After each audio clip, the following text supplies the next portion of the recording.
Aló, buenas noches, buenas tardes, buenos días a nuestros oyentes de la América Latina, de Europa, de Asia. Les habla Rosa Delgado desde Universal TV Digital. Hoy día tenemos un gran programa con el doctor Hernando Tavera, pero nuestros programas de todos los sábados son a las 3 de la tarde hablemos de política, a las 4 de la tarde el desarrollo sostenible y a las 5 justamente ciencia y tecnología. Este sábado tenemos como invitado especial al doctor de Ciencias Físicas, doctor Hernando Tavera, del Instituto Geofísico del Perú. Bienvenido, doctor Tavera, y bienvenido Alberto Cáceda, que está con nosotros también. Alberto. Muy buenas tardes, bienvenido, doctor Tavera. Es un placer tenerlo en este programa. Y bueno, empecemos el programa para hablar acerca del Instituto Geofísico del Perú y los programas y proyectos que tiene. Adelante, Rosita. Sí, gracias. Doctor Tavera, me alegro que esté con nosotros. Yo creo que es una gran preocupación de la comunidad peruana en saber si vamos a tener, una catástrofe. Yo personalmente he trabajado en UNOCA, que quizá usted lo conoce, que es la parte de Naciones Unidas de desastres naturales. He sido responsable de la red UNINET al principio y Relief Web después, que son parte de las Naciones Unidas que da servicios, apoyo a los países en desastres naturales.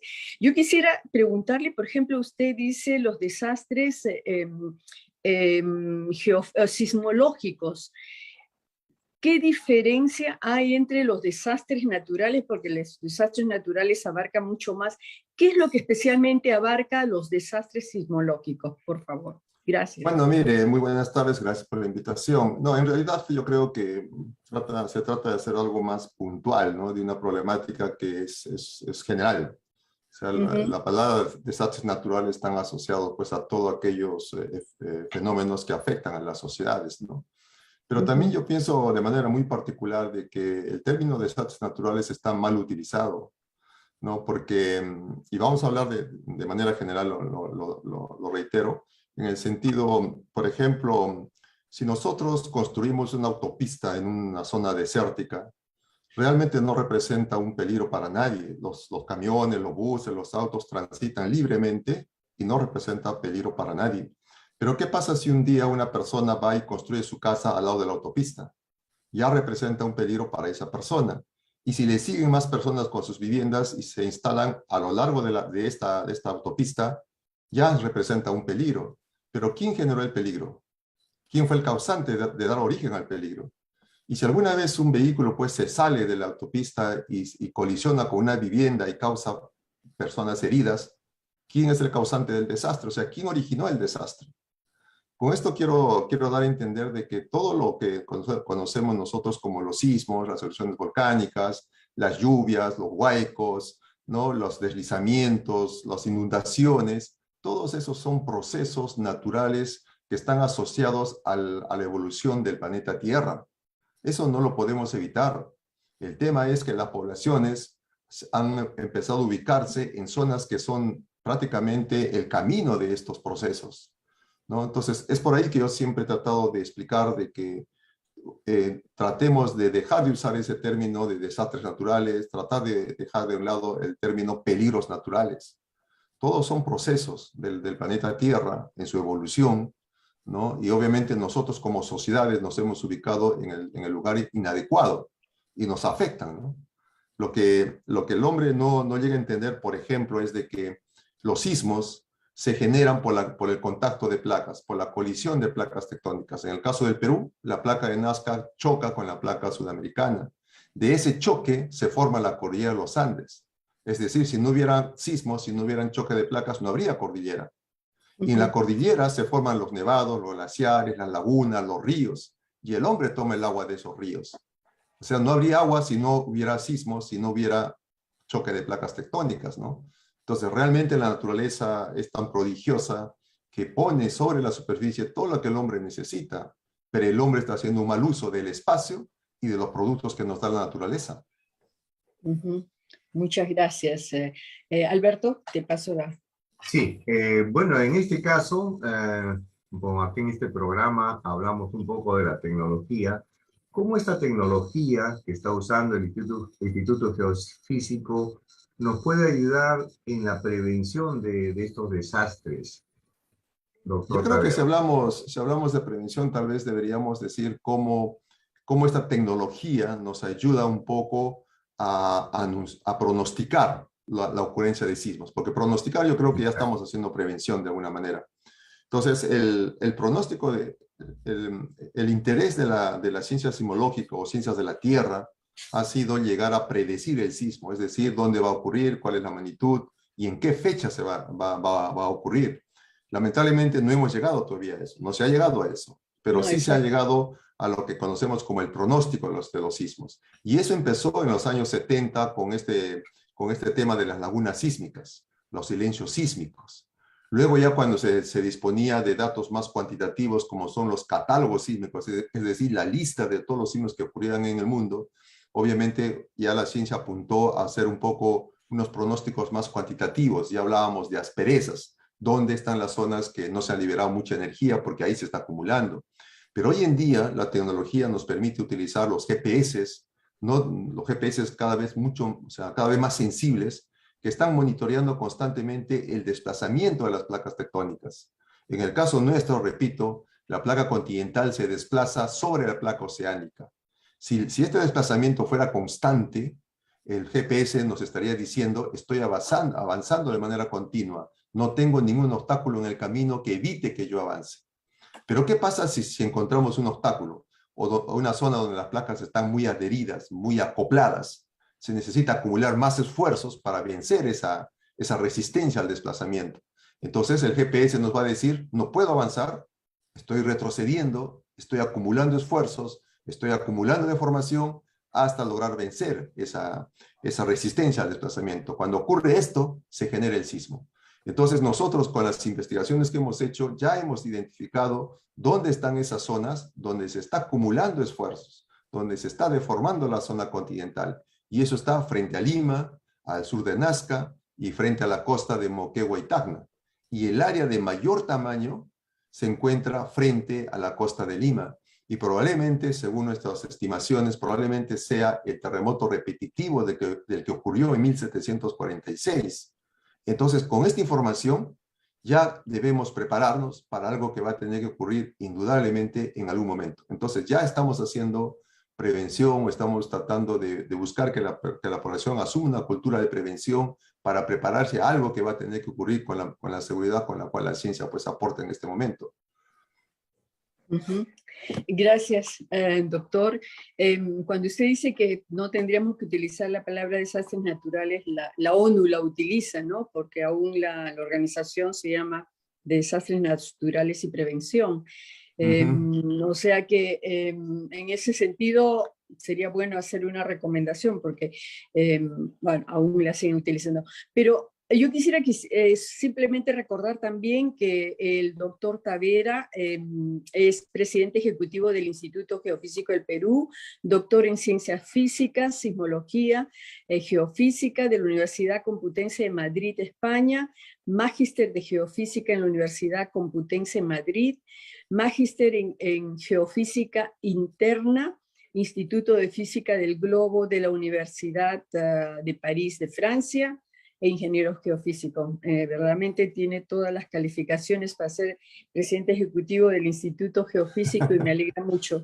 Sí, entonces yo quisiera además preguntarle, es que lo que usted ha dicho es fantástico, porque en realidad lo que yo había escuchado que no podemos predecir ni terremotos, ni movimientos sísmicos aún,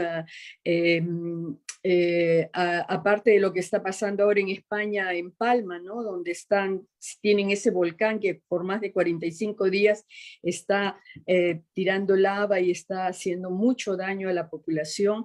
Es que en el Perú estamos haciendo prevención. Es que usted dice que con la tecnología Hoy en día tenemos la inteligencia artificial que se está metiendo muy, muy severamente en todo lo que son desastres y sobre todo la acumulación de datos, lo que necesitamos tanto para inteligencia artificial como para hacer predicciones es cantidad de datos abiertos que debieran existir para poder utilizar una serie de herramientas que hoy en día ayudarían verdaderamente tanto a prevenir quizá más Internet de las cosas, para poner sensores alrededor de los ríos, de los puentes que puedan estar canalizando las informaciones. Pero es que realmente tenemos esa infraestructura en el Perú hoy en día que nos permitiría verdaderamente tener una respuesta a estos desastres en general. Bueno, mire, realmente la ciencia, la tecnología, pues ha aportado muchísimo, muchísimo al monitoreo continuo de estos procesos del planeta Tierra, ¿no? En el caso del Perú, pues el avance en el conocimiento de los sismos, el avance en el desarrollo tecnológico con sensores cada vez más sensibles o sistemas que permiten monitorear pues movimientos que años atrás no pensábamos que podíamos hacerlo de lo que ocurre dentro de la Tierra, y también las comunicaciones, ¿no? La revolución que ha habido con las comunicaciones. Estas tres herramientas, por ejemplo, o estos tres campos que han desarrollado, hoy día se están utilizando para establecer los sistemas de alerta temprana.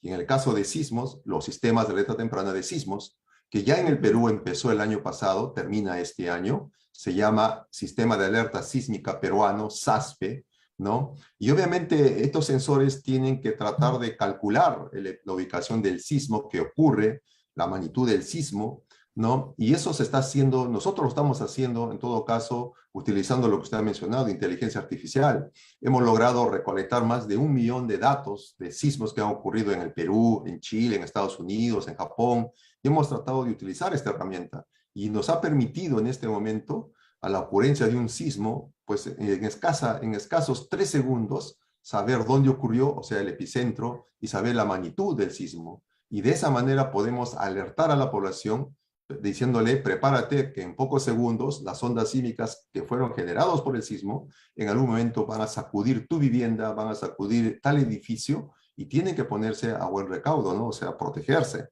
Entonces, yo creo que el uso de datos, como usted ha mencionado, que están libres en el mundo, porque ahora nadie puede hacer ciencia escondiendo datos, como se hacía en el pasado, ¿no? Sino que ahora la misma tecnología nos permite compartir el conocimiento, compartir las experiencias, compartir la información, los datos.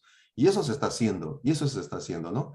En este momento, en el instituto, por ejemplo, hay un grupo de franceses, colegas franceses que han llegado y están trabajando con nosotros utilizando inteligencia artificial para aplicarlo en volcanes en este momento. Perfecto. Y estamos también generando una colaboración para intentar utilizar ondas gravitacionales, ¿no? El registro de ondas gravitacionales, que al parecer, pues con muchos segundos de anticipación también nos puede decir que va a ocurrir un sismo en algún momento, ¿no?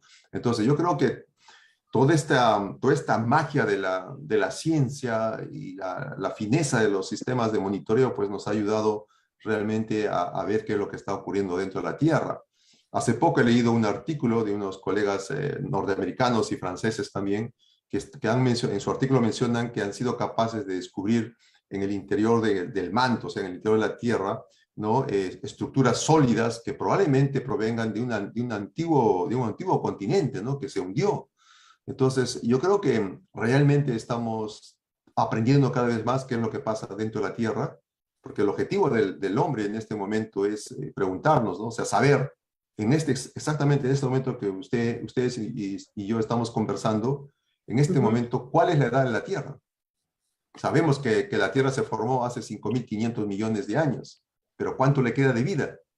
¿No? Esa es la gran pregunta que se hace la ciencia hoy en día, ¿no? Y es por eso que se trata de averiguar qué es lo que ocurre en su interior y hacia dónde y cuánto tiempo podemos pensar que la Tierra va a seguir pues con vida, ¿no? Claro. Alberto.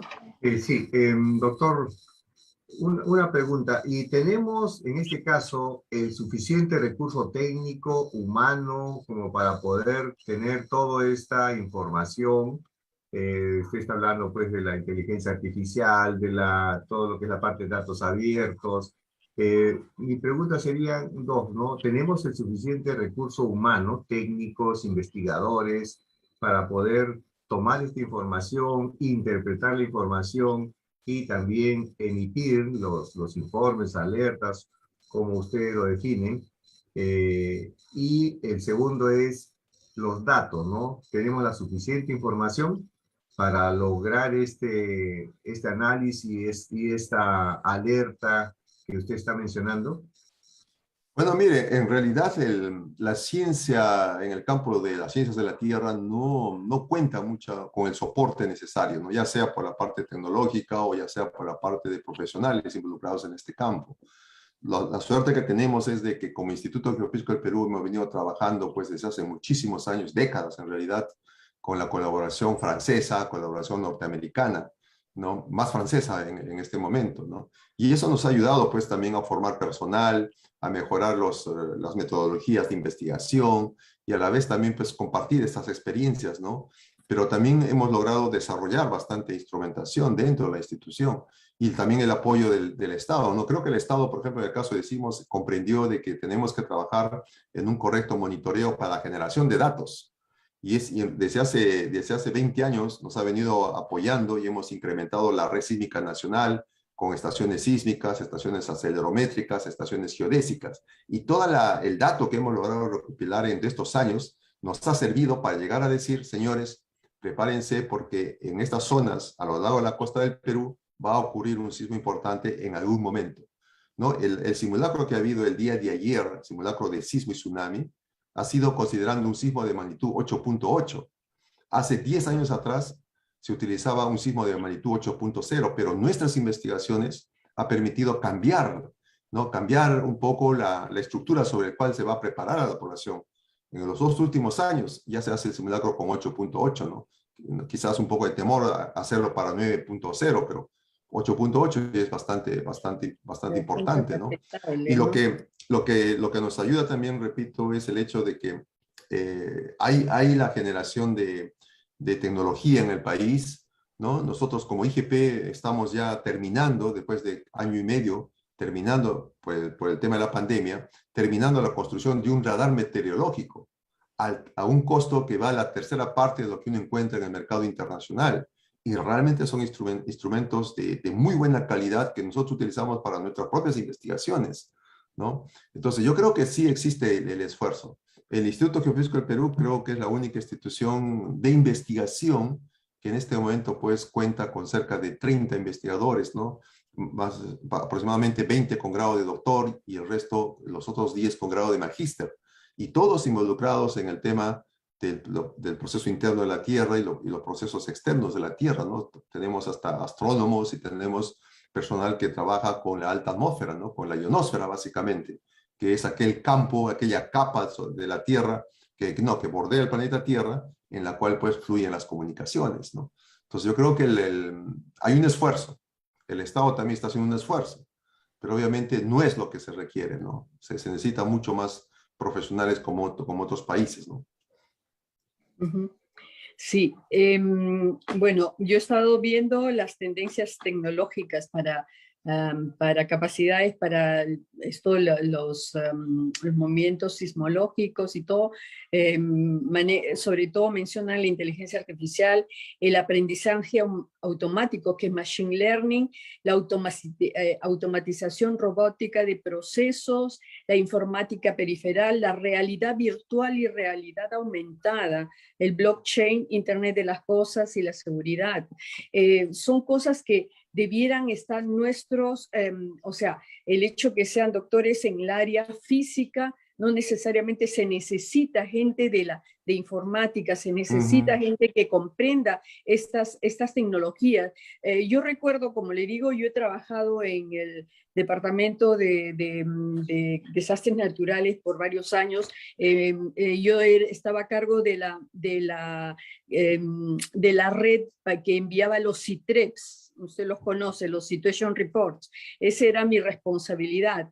Y yo recuerdo que en el momento de que había un desastre natural en cualquier parte del mundo, ya en la noche todos los grandes técnicos de todos los países iban a nombre de la ONU a estos lugares, para lo cual se necesitaba tener comunicaciones que no siempre estaban, que podían haberse caído, y se tenía que ver que subiera internet, o telefonía, etcétera, o sea, estar preparados para eso. La otra cosa que he visto últimamente, que cuando todos estos equipos de personas que van a tratar de resolver los problemas que hay alrededor, que antes estaban conformados por gente que conoce sismología, que conoce los diferentes campos necesarios. Sin embargo, Japón ha empezado ya hace 4 o 5 años a enviar dentro de este equipo gente que conoce la parte de hacer mapping, porque normalmente cuando llegamos al país, los países quizá no tengan mapas que son adecuados o los más modernos, y necesitamos personas que hagan los mapas, gente que analice los datos en el lugar. O sea, estamos hablando de verdaderamente poner la ciencia, tecnología y la computación dentro de los equipos que tienen que trabajar en movimientos sísmicos. La otra cosita, quería simplemente una segunda subpregunta, era, usted ha dicho de que una vez que se detecte que va a haber un desastre natural, se necesita inmediatamente avisar a la ciudadanía, a la parte de la ciudadanía que va a ser más afectada. Es que tenemos los sistemas, sabemos quiénes viven en qué lugares y que tenemos sus teléfonos móviles para enviarles, o vamos a utilizar la televisión, o que tenemos que tener esa preparación de poder avisar a cierta parte de la comunidad. Va a haber un temblor en este lado, va a salirse el río en el otro lado, pero ubicar quién vive dónde y en qué lugares. Bueno, mire, lamentablemente pues las ciudades han crecido de manera desordenada y sin ningún control, ¿no? Y básicamente, si hablamos de Lima como ejemplo, pues en base a las invasiones, ¿no? Que al final se legalizan y tienen títulos, etcétera. Pero también ahí hay que ver una cosa muy importante, ¿no? Hay un problema de falta de cultura.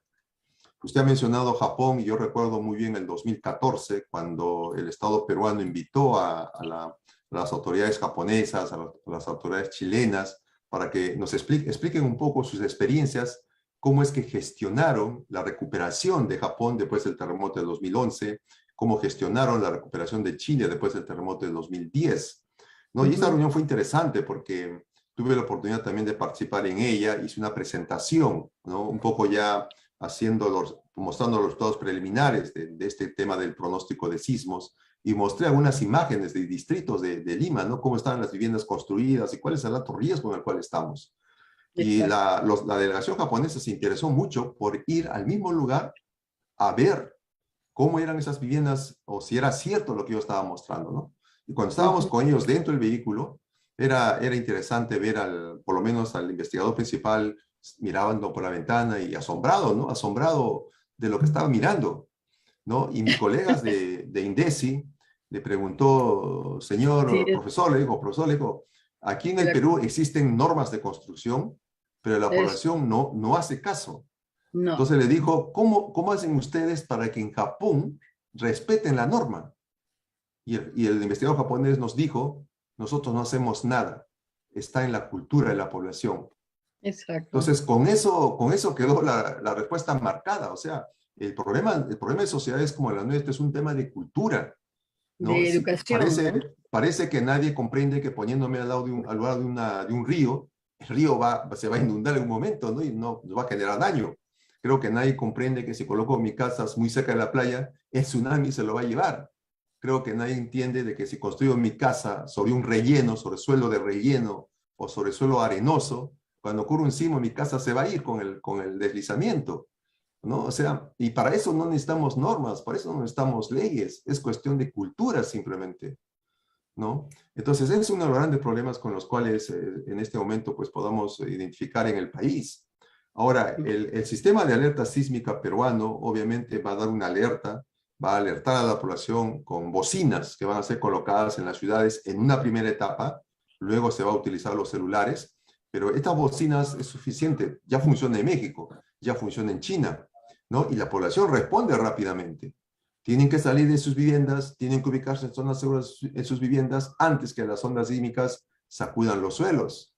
Un ejemplo que yo he utilizado siempre es, si este sistema de alerta sísmica hubiera funcionado en el 2007, cuando ocurrió el sismo de Pisco, la alerta para Lima hubiera llegado con 35 a 40 segundos de anticipación y la población pudo haber salido de sus viviendas esperando que las ondas sísmicas sacudan el suelo de Lima y no hubiera habido ningún tipo de personas afectadas o heridas, ¿no?, por el colapso de sus viviendas. Entonces, yo creo que la ciencia está tratando de comprender de que nos queda como trabajo tratar de proteger la vida de las personas, ¿no?, con el conocimiento científico, con el uso de la tecnología, ¿no?, y obviamente con el uso de las comunicaciones, que es muy vital en este momento. Exactamente. Doctor. Sí, sí, Alberto, pasa. Sí, sí, bueno, no, estaba también revisando la información del geofísico, que existe pues el Sistema Nacional de Gestión de Riesgo de Desastre, el SINAGER, ¿no? Donde participan inclusive entidades como el Ministerio de Economía, CEPLAN, y todos estos de acá forman el Sistema Nacional. De hecho, los desastres naturales, como son los sismos, son los que tenemos mucho enfoque. ¿Qué nos puede decir acerca de los desastres que se están preveyendo para el cambio climático, la descongelación de glaciares? ¿Cómo nos va a afectar? Bueno, mire, yo creo que en el caso de los glaciares, pues el elemento crítico para nosotros es el agua. Los glaciares, los nevados, alimentan las lagunas, y las lagunas los ríos, y ahí estamos nosotros bebiendo esa agua, ¿no? Es un tema bastante crítico realmente, y no se encuentra, yo creo, no llegamos a encontrar la manera de cómo gestionar el recurso hídrico con la seriedad con la cual debería hacerse, ¿no? No podemos evitar el descongelamiento de las masas de hielo, no podemos evitarlo. El retroceso de los glaciares tampoco lo podemos evitar porque es parte de todo lo que he mencionado hace un momento, ¿no?, el proceso evolutivo del planeta Tierra, ¿no? Entonces, gestionar el recurso hídrico se hace cada vez mucho más complicado, porque no solamente se trata del hombre, sino se trata también de la parte de la agricultura, se trata de los animales, etcétera, ¿no? Y cuando uno hace un abuso excesivo del recurso hídrico, pues afecta también a otro tipo de factores, ¿no?, que al final también, querramos o no, nos afectan a nosotros, ¿no? Entonces es un poco complicado, se están sacando normativas, se trata de hacer que la población pues tenga un grado de responsabilidad para que realmente respete la naturaleza, pero no se puede hacer, o sea, es complicado, es un tema de cultura básicamente, ¿no?, lo que está generando todo este caos que ocurre a nivel de cambio climático, ¿no?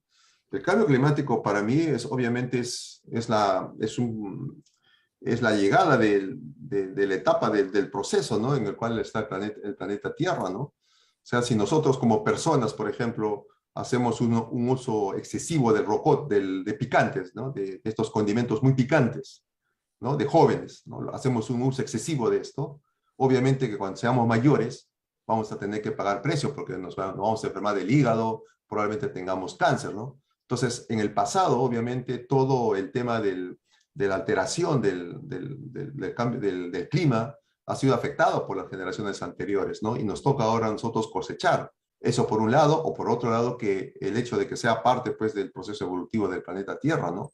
Por eso es que estamos preocupados, lo que le he mencionado hace un momento, ¿no?, que queremos saber cuál es la edad de la Tierra al día de hoy y cuánto le queda aún de vida. Probablemente el cambio climático, pues como repito, sea parte de ese proceso, ¿no? O sea, la Tierra se está haciéndose vieja, ¿no? Y del cambio climático es uno de los achaques que le da a la Tierra porque ya está haciéndose vieja, ¿no? Entonces hay que ver realmente, como le digo, hay que ver cómo recuperar el tiempo perdido, o mejor dicho, cómo recuperar de que la Tierra pues tenga un tiempo más de vida, ¿no? Yo creo que eso es importante y siempre vamos a estar ligados al tema cultural, al tema de las personas. Uno ve con bastante preocupación en los mercados, ¿no?, puntos de infección, ¿no?, basuras, el vapor que está llevando todos estos tóxicos, ¿no? Son gotas de arena, ¿no?, que en el Perú y en el mundo están en muchas partes. Y esas gotas de arena al final pues forman un cerro de arena y eso afecta al planeta Tierra, ¿no? O sea, no somos capaces de realmente darle de asumir la responsabilidad con la cual nosotros estamos realmente dañando nuestra casa, la tierra. Bueno, primeramente le quería mencionar de que yo también quedé sorprendida cuando yo comencé a trabajar en la ONU. Este Departamento de Asuntos Naturales, o sea, el Departamento de Desastres Naturales fue creado a causa de Yungay, porque dice que el mundo mandaba cosas, no coordinaban, no había una coordinación, porque este departamento lo que hace es coordinar con los diferentes actores internacionales que van a ayudar.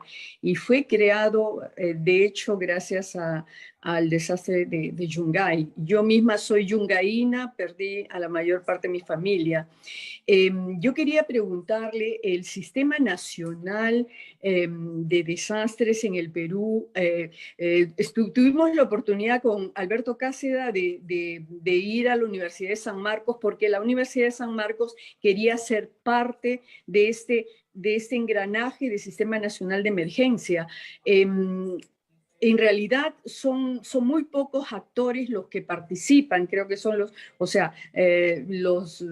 las municipalidades, los gobiernos regionales, los expertos en las áreas, pero quizás se debiera pensar, no sé si se ha hecho de verdad, que otros actores participen. Le mencionaba la parte de hacer mapping, de construir mapas en el lugar, con drones, con todo. O sea, ustedes necesitan, o sea, no usted, pero la red nacional necesita de toda clase de profesionales que puedan apoyar en el sistema. Es que podrían entrar, o sea, es que la academia está presente, es que la ciudadanía, incluso representante de la ciudadanía, para poder hacer esa educación de la gente. Y le digo eso de que usted ha mencionado que la gente a veces no comprende que construye su casa en medio de la ruta natural de los ríos, o sea, mismo de las montañas que se van a caer. O sea, no hay la gente ha construido en los últimos 50 o 100 años en todo lugar. Y no es solamente en el Perú. En Francia hay mucho problema con estas inundaciones que está llevando casas. Y mismo en Alemania, usted mencionó acerca de la bocina para avisar a la gente que había un problema, que tenían que retirarse. Parece que la bocina no funcionó, era un problema que lo pasaron por la televisión y que la presidenta Merkel explicaba que sí había funcionado, la ciudadanía decía que no. Es que se hace esa clase de mantenimientos, por ejemplo, que esas bocinas o esas cosas funcionen y que no en ese momento nos encontremos con problemas, por ejemplo. O sea, quería hacerle esas preguntas. Bueno, mire, si tocamos el tema de Alemania, hay fenómenos o procesos, ¿no? Las lluvias, los huaicos, como le conocemos aquí, los huaicos, que en Alemania son casi, ¿cómo le digo? No ocurren en realidad. Lo que pasó ahora último realmente sorprendió a todos. Los estudios que se habían hecho, pues aparentemente indicaban de que en esa ruta, pues en el pasado había existido eso, pero como no tiene una periodicidad, obviamente tomaron medidas, pero nunca pensaron que iba a ocurrir, ¿no? Y probablemente pues no había una vigilancia continua. Pero en el caso del Perú, los huaicos, las lluvias, eso empieza en noviembre y termina en marzo. Todos los años. Es una regla. Preparados. Es una regla. Entonces, y nunca estamos preparados. Exactamente, ¿no? Si una vez ya pasó, ¿por qué es que al siguiente año no hacemos algo, ¿no? O en el tiempo de sequía, por decirlo, hacemos algo. Mire, yo tuve la oportunidad de visitar hace unos años atrás una quebrada aquí en la zona de Chosica y encontré a un señor que estaba con su vivienda en la misma quebrada, o sea, al filo de la quebrada, a la orilla de la quebrada, y él estaba en el segundo piso, ¿no? Y su casa del primer piso, que realmente estaba en la ruta del huaico, ¿no? Estaba sin puertas y el huaico pues había pasado por ahí, ¿no? Y simplemente le dije, señor, le digo, el huaico se llevó todo, le digo, ¿no? No, me dijo, no, el huaico no me ha hecho daño, ¿no? No le comprendo, le digo, mire, me dice, lo que pasa es lo siguiente, me dijo, ¿no? O sea, lo trato para que me comprenda, ¿no? En el mes de octubre, yo saco las puertas de mi casa del primer piso, me las llevo al segundo piso, saco mis muebles del primer piso, me las llevo al segundo piso y esa habitación que está ahí, dejo completamente libre para que pase el huaico, porque todos los años pasa el huaico. ¿No? Y él Ese estaba era su tranquilo. manual de Él estaba prevención. tranquilo, ¿no? Pero las otras personas no hacían eso. O sea, no sabían de que, o sea, parecía que aquella frase que yo siempre he mencionado, ¿no? Cada vez que hay un huaico, cada vez que hay un sismo, cada vez que hay una lluvia, las personas reaccionan como si fuera la primera vez que ocurre.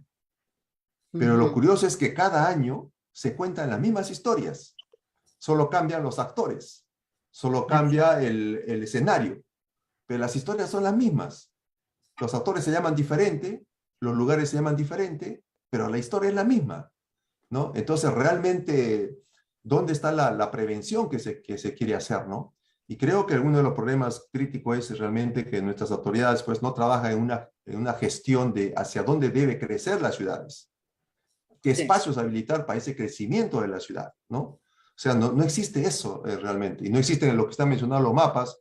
No contamos con un mapa catastral a detalle, no contamos con una estadística de la población a detalle que nos permita, sobre esos mapas, ver, por ejemplo, dónde están las viviendas más críticas, dónde están las zonas más de mayor recurrencia de lluvias, de huaicos, ¿no? Que puedan ser afectadas, ¿no? Y generar la afectación a la población. O sea, eso sí es cierto, faltan esos mapas, probablemente existan profesionales, pero también muchas veces el desorden que existe hace de que se genere información por muchos lugares, por muchas instituciones, ¿no? Y a la vez se duplican esfuerzos porque no hay un orden en saber gestionar la investigación, el monitoreo, la respuesta, ¿no? Y la misma difusión de esta información, ¿no? Para mí, por ejemplo, es preocupante que somos un país que tenemos muchísimas emisoras radiales, muchísimos canales de televisión, muchísimos periódicos, pero nadie le da un espacio a la cultura. Y cuando una familia se forma, o un par de jóvenes se forman, ¿qué es lo primero que compra? Un televisor, una radio, y si el papá tiene interés por la lectura, trae su periódico. Y no sabemos aprovechar eso para realmente difundir lo que es la ciencia, los fenómenos que ocurren en cada región, para que entiendan y conozcan, ¿no? O sea, eso es lo que me preocupa. Yo he estado en Japón, he visitado Japón, me sorprendió 16 museos de ciencias de la Tierra. En el Perú, ningún museo. Entonces, realmente estamos sembrando cultura de prevención, estamos preparando a las generaciones, no estamos haciendo eso. Y las historias van a seguir siendo las mismas. Bueno, creo que, permíteme, Rosita, sí, yo creo que de escuchar casualmente al doctor, la misma problemática que usted menciona pasa en la mayoría de sectores, ¿no? Entonces, sí. Más que esos mapas que usted menciona, lo que vamos a necesitar son mapas mentales para cambiar la cultura de mucha gente, ¿no? Y muchas veces esa misma gente es la que gobierna los gobiernos locales, regionales. Entonces ahí yo creo que hay que levantar la valla. Pero al margen de eso, ¿no? Estaba preguntándole por el tema del cambio climático, porque de hecho ya es sabido en salud y en otras áreas, no tenemos una cultura de prevención. Y se ha demostrado que muchas veces la mitigación es mucho más costosa que la prevención. Y no tenemos, pues, lamentablemente esa visión, ese pensamiento a mediano y largo plazo. Y se lo digo porque yo, casualmente, en una maestría que hice, mi tesis fue aprendizaje continuo de trabajadores del conocimiento. Y es lo que estamos todos, ¿no? El aprendizaje continuo. Aprender de lo que ocurre, nuestros errores y ver de incentivar. Pero si lamentablemente no tenemos esa cultura, no nos gusta leer, tampoco no vamos a leer las historias de qué pasó, nos preocupamos de las historias locales, de lo que está pasando, el chisme, la televisión que tenemos y no tenemos. Entonces, pero creo que para este tema de cambio climático todavía estamos a tiempo, ¿no? Sí. Entonces, ¿qué cosa recomienda usted? Yo sé que no es solo cuestión de gobernantes, no es solo cuestión de geofísico o del SINAGER, sino ya es un cambio de chip general en la cultura de todos, ¿no? Va más allá de su profesión inclusive, porque estamos hablando de un tema social. Pero de todas maneras, ¿qué cosa nos recomendaría usted? Bueno, mira, mire, la ciencia yo creo que ha avanzado bastante y hemos logrado pues hacer un seguimiento continuo de cómo es que el cambio climático está evolucionando. Y creo que eso es lo que ya pues ha preocupado, ¿no? Obviamente a la comunidad científica internacional, y de la mano de ellos pues en muchos países la misma política ya ha comenzado a verlo con un poco más de preocupación. Pero realmente si no, lo que usted ha mencionado, ¿no? Si no hacemos que la persona, no sé, en el último escalón social, por así mencionarlo, entienda que esta es una preocupación de todos, realmente no vamos a sumar, ¿no? Porque ahorita el conocimiento del cambio climático está sobre una pirámide, ¿no? O sea, los que nos preocupamos somos pocos, los que estamos en la parte de arriba, ¿no? Involucrados, haciendo inversiones para tratar de un poco de gestionar un mejor desarrollo y afectación para el cambio climático, pero la gran masa, la que soporta todo esto, está en la parte baja de la pirámide, ¿no? Y a ellos, pues realmente quizás las preocupaciones sean muy diferentes, ¿no? Tener un lugar donde dormir, tener algo que comer, probablemente eso sea mucho más preocupante que estar pensando en el cambio climático, ¿no? Yo he escuchado a muchas personas decir, esto no, yo llevo viviendo aquí 30 años y esto nunca ocurrió. O sea, no es capaz de ver que en el pasado ya se hizo presente, que en el pasado esto ya tuvo problemas o generó problemas sociales, ¿no? Entonces yo creo que realmente el esfuerzo tiene que estar por el lado de lograr de que quienes nos preocupemos por el cambio climático, quienes nos involucremos por el cambio climático, no seamos un grupo reducido, sino seamos toda la humanidad, todos los países, hasta el último poblador de ese país, ¿no? Y que el niño que crezca también crezca sabiendo de que tiene que ayudar con su labor, con su trabajo, por reducir este problema del cambio climático, ¿no? Pero eso no está funcionando, ¿no? El cambio climático se sigue hablando a cierto nivel, ¿no? O sea, en la pirámide hay una parte a partir del cual este tema es del día, y hay la mayor parte, ese tema le es probablemente indiferente, ¿no? Ujú. Bueno, de lo que usted ha dicho, verdaderamente sacamos muchas conclusiones, pero, o sea, la preparación para este tipo de eventos se necesita una educación desde el colegio. Yo recuerdo que cuando yo estaba en el colegio nos enseñaban dónde teníamos que ponernos en caso de terremoto, en caso de temblor, o sea, sabíamos, los niños sabíamos qué teníamos al menos que hacer, ir donde una habitación pequeña porque era más seguro. Esas cosas yo creo que ya no les enseñan tanto a los niños. Pero del otro lado yo quisiera saber, o sea, necesitamos una educación, y quizá la educación a través de la televisión, la educación a través de otros medios, mismo en los colegios. Pero del otro lado decimos, no estamos preparados dentro del gobierno para hacer esto, porque el responsable en realidad es el gobierno. Y entonces, ¿qué es lo que pasaría? ¿Quién debiera dar la voz de alarma para organizar al menos un sistema de prevención con gente, saber identificar los profesionales en las diferentes regiones, lugares del Perú, saber quiénes conocen, quiénes son la gente especializada, quiénes van a actuar en caso de socorro? Todas esas cosas, yo supongo que debe haber bastante literatura, pero ¿quién da la voz de mando? Yo supongo que no es el Instituto Geofísico, pero ¿quién lo es? O sea, ¿quién no está actuando bien? No, mire, en realidad, pues usted ha mencionado, existe el SINAGER, ¿no? Y el SINAGER, obviamente, la cabeza es el presidente del país, ¿no? Y hay una serie en cada estructura del SINAGER, muchas instituciones asumen la responsabilidad que les toca, ¿no? Pero también usted ha mencionado, ¿no? Que muchas veces, pues, no se tiene esa preparación, ¿no? Entonces, aquí yo le puedo mencionar, por ejemplo, lo que a mí me ha preocupado y he tomado también mucho, buscar el porqué de las cosas.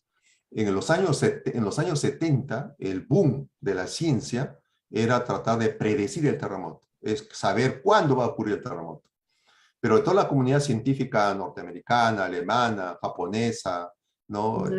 Francesa, ¿no? La única cultura científica la comunidad científica que se dio cuenta que no era posible predecir el terremoto fue la japonesa.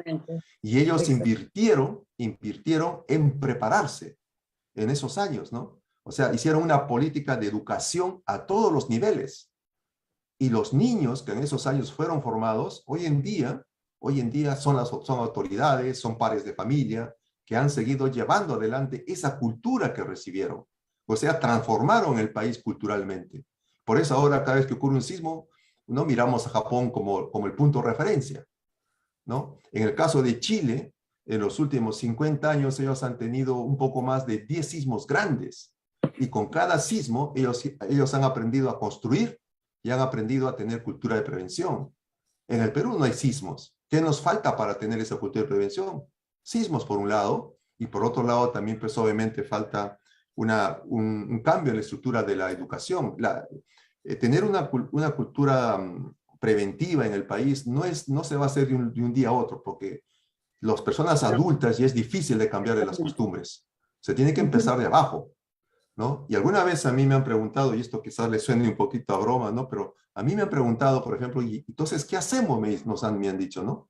Entonces simplemente mi respuesta ha sido, yo quisiera ser Harry Potter, luego, tener mi varita en la mano, mover mi varita y desaparecer 4 generaciones y quedarme con los niños. Como yo tengo la varita, yo me quedo.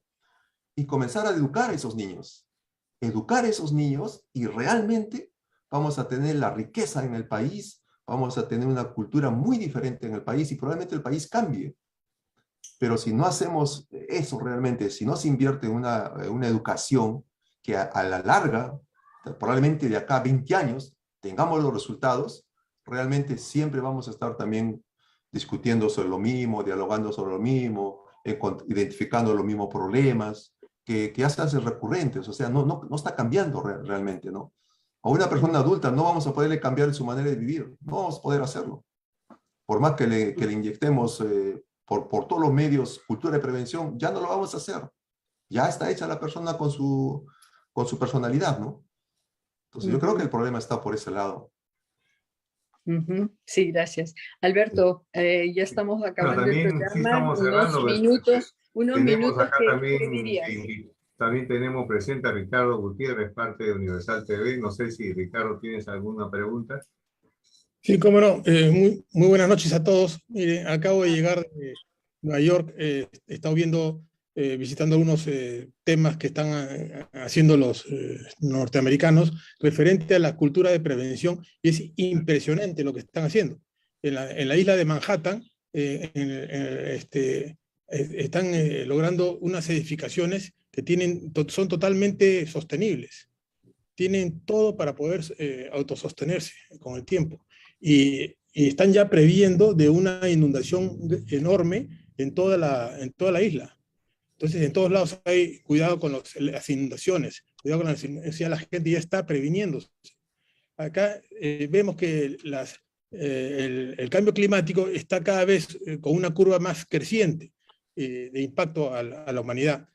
Pero nosotros en Perú somos considerados, según lo que dijo Tyndall, en Inglaterra, el tercero en el mundo con vulnerabilidad al cambio climático y primero en vulnerabilidad a los sismos, como el doctor Hernando Tavera, a quien saludo cordialmente, lo puede comprobar, y desgraciadamente no hacemos nada al respecto, y yo creo que lo importante es darle cultura al gobierno, que es importante que sepan, porque seguramente no han tenido esa información desde chicos ni de su formación.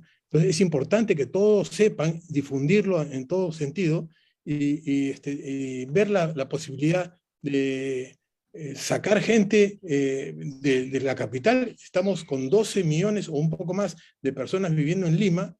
¿Qué hacemos viviendo todos acá? El problema es que no tienen cómo sobrevivir en otras partes rurales, porque no tienen ningún tipo de apoyo de servicios. Entonces hay que empezar a formar parques industriales, ciudades de conocimiento en zonas alejadas de la capital, para que la gente tenga un porvenir, que tenga una capacidad de producción industrial de cualquier cosa que se les ocurra. Acuérdense que en el extranjero hay países que no pueden cosechar por N cantidad de problemas, ya sea por la pandemia, por cambio climático, en fin, problemas políticos, y estarían muy gratos de pagar el precio que sea necesario por alimentos, y nosotros tenemos acá vastas extensiones de terreno para poder cultivar y mucha gente que sin trabajo. Yo creo que es cuestión de armar bien la fórmula de la producción industrial con alta competitividad, tomando en cuenta la economía del conocimiento, para poder liberar un poco la densidad demográfica en Lima, por un lado, ¿no?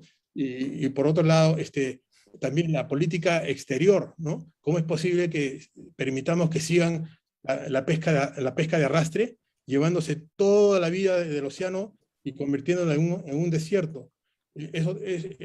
Acuérdense que el océano es el que nos da el oxígeno también, mucho más que las mismas selvas tropicales.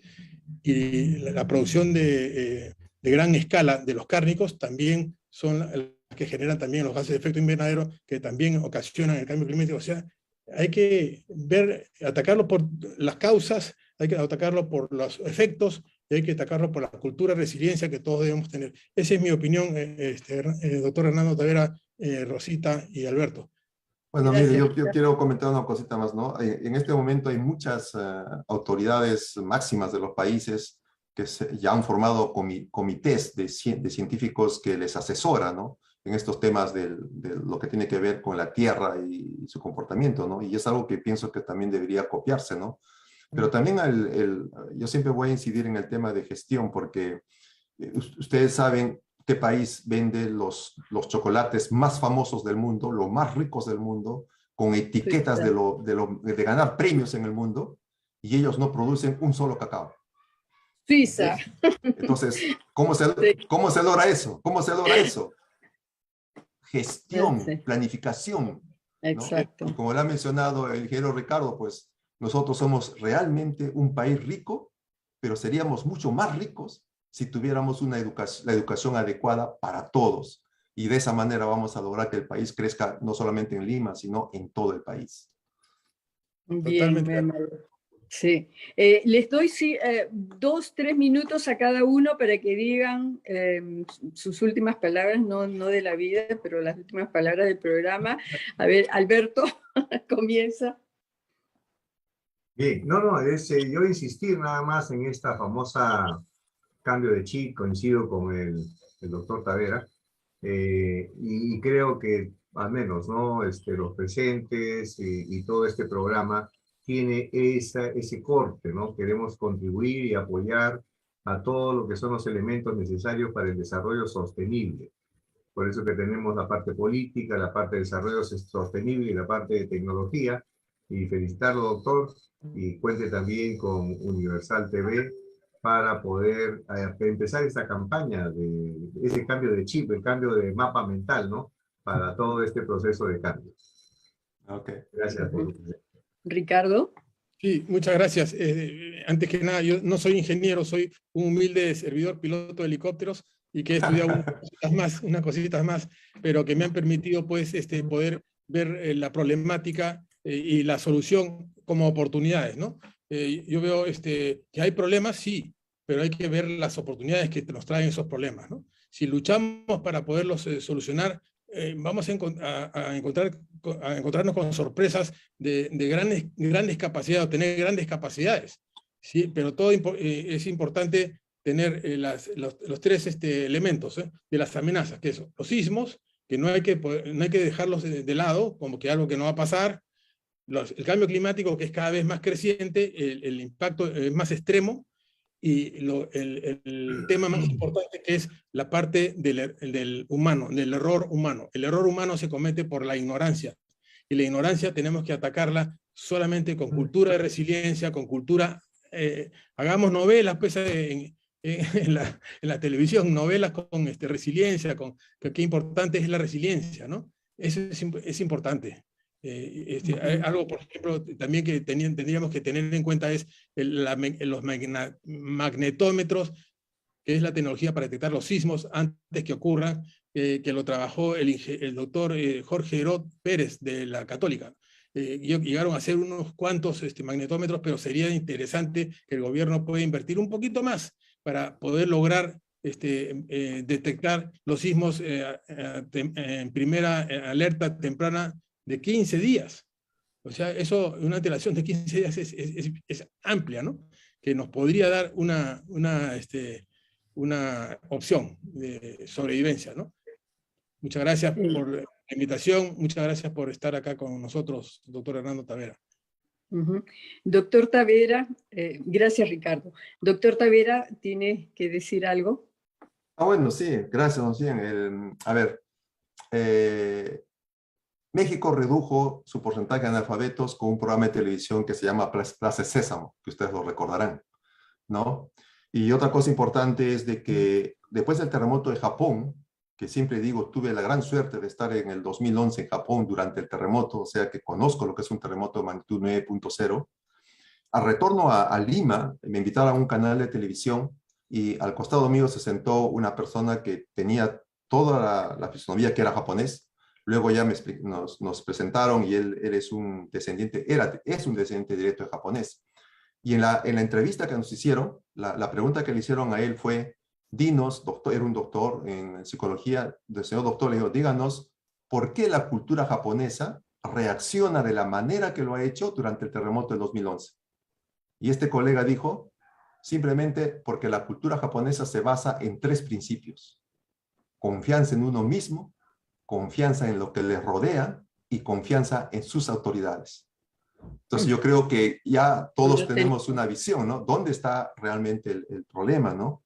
Y obviamente la ciencia está haciendo todo lo necesario para buscar eventos premonitores para poder alertar la ocurrencia de un sismo, ¿no? Pero realmente, pues, los sismos hay que agarrarlos con una mano, no con un dedo, como en este momento el doctor Heró, pues, está bastante involucrado en sus investigaciones, ¿no? Y eso va a contribuir, obviamente, en que algún momento, pues, tengamos la mano y lograr la predicción, el pronóstico de los terremotos, ¿no? La ciencia tiene que avanzar. El doctor Heró, por su lado, nosotros en el instituto también por nuestro lado, estamos en ese camino de tratar de lograr, pues, en algún momento predecir los terremotos con bastante anticipación. Muchísimas gracias a ustedes y muy amables por escucharme también. Muchas gracias, doctor Tavera. Yo quisiera decir realmente de que yo también estuve en un temblor fuerte en Tokio, en un edificio. La verdad que yo sí me asusté, quería salir. Los japoneses como si estuvieran acostumbrados, no se movían, no hacían nada. Verdaderamente tienen otra mentalidad, no es solamente la educación, la cultura, pero su mentalidad es diferente.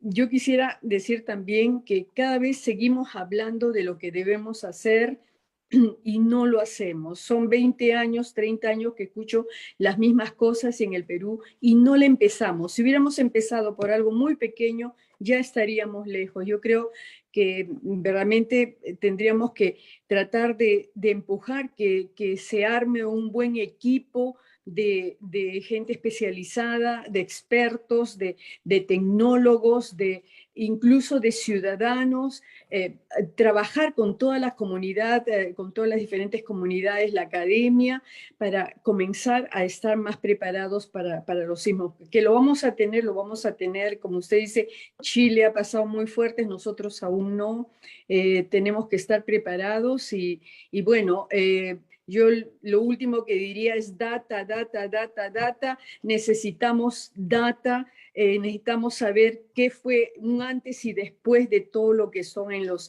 los desastres naturales, desastres sismológicos, porque necesitamos saber aprender de qué es eso. Eso lo va a hacer la inteligencia artificial, utilicemos todos los medios y yo sé que usted lo va a hacer. Y doctor Tavera, muchísimas gracias por vuestra presencia aquí y creo que hemos aprendido bastante con su experiencia. Gracias y hasta otra oportunidad. Muchas gracias, hasta luego, muchísimas gracias. Gracias, sí. Gracias, doctor, buenas tardes. Gracias a ustedes. Dios los bendiga. Gracias.